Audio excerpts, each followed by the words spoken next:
Hi, welcome back. In this video, I'm going to show you how to write orbital diagrams. Orbital diagrams are similar to electron configurations. We're still looking at the arrangement of electrons in an atom.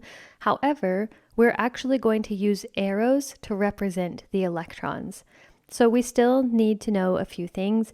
We need to know that we have energy levels 1 through 7, and we still have our S, P, D, and F sublevels.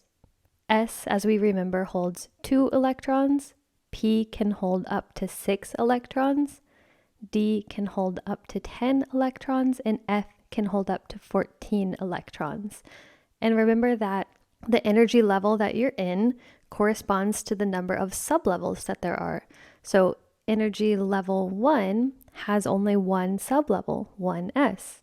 Energy level 2 has 2 sublevels, 2s and 2p. Energy level 3 has 3 sublevels, 3s, 3p, and 3d, and so on and so forth.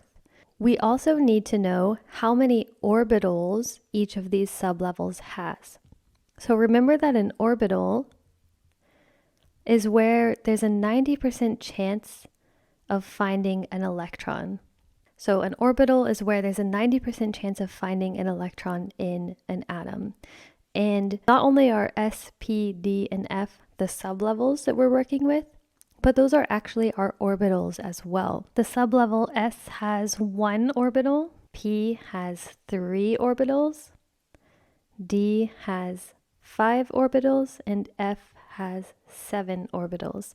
And that will be important when we're writing out our orbital diagram. Just as a reminder, all of these orbitals do have shapes. S looks like a sphere, just a circle. P looks like a dumbbell and kind of looks like this, and this would go like on the y-axis, on the x-axis, and even coming out on the z-axis. So there would be 3 of those. D kind of looks like a flower, and F looks like an even more complicated flower, but really for any chemistry class, these are the only 2 shapes that you would ever need to know. S is a sphere, P looks like a dumbbell. So now that we know the number of orbitals in each sublevel, we can see that the number of electrons has something to do with the orbitals that each sublevel contains.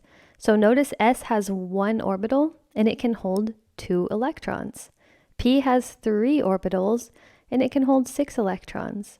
D has 5 orbitals and it can hold 10 electrons.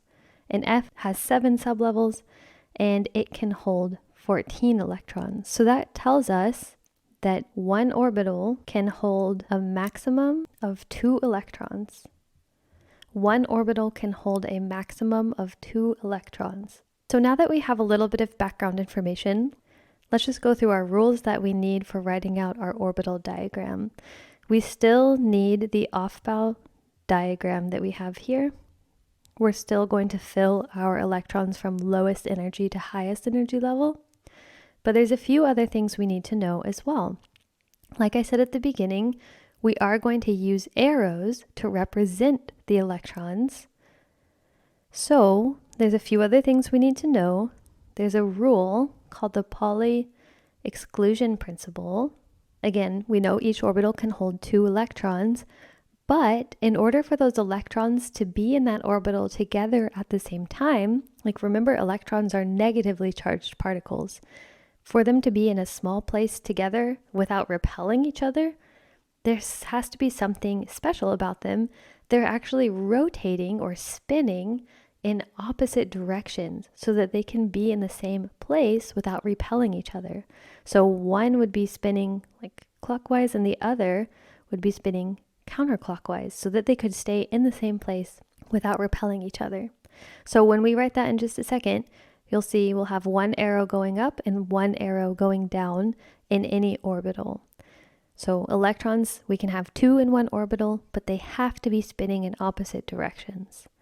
And then the last thing, we have Hund's rule. Hund's rule says that when we're in a sublevel, so let's think about something like 2p.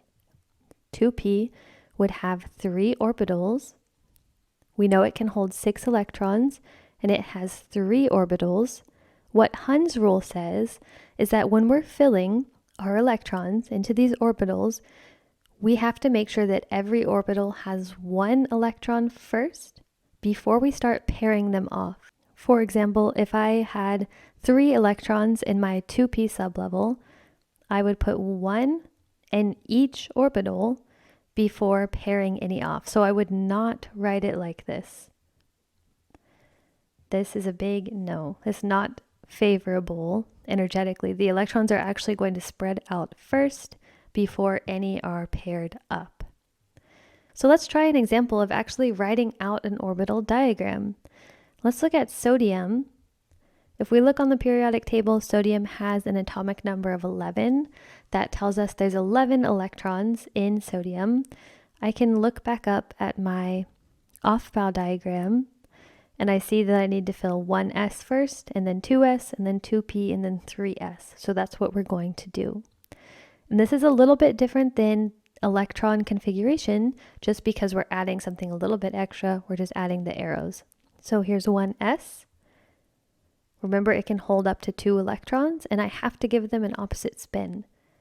2s can hold 2 electrons, opposite spin. 2p, and I only have 4 electrons right now. I need 7 more. So 1, 2, 3, 4, 5, 6. That gives me 10 total electrons. So last I'm going to fill 3s, and I'm only going to put 1 electron there. So notice when I filled 2p, I put 1 electron in every orbital before I paired off any.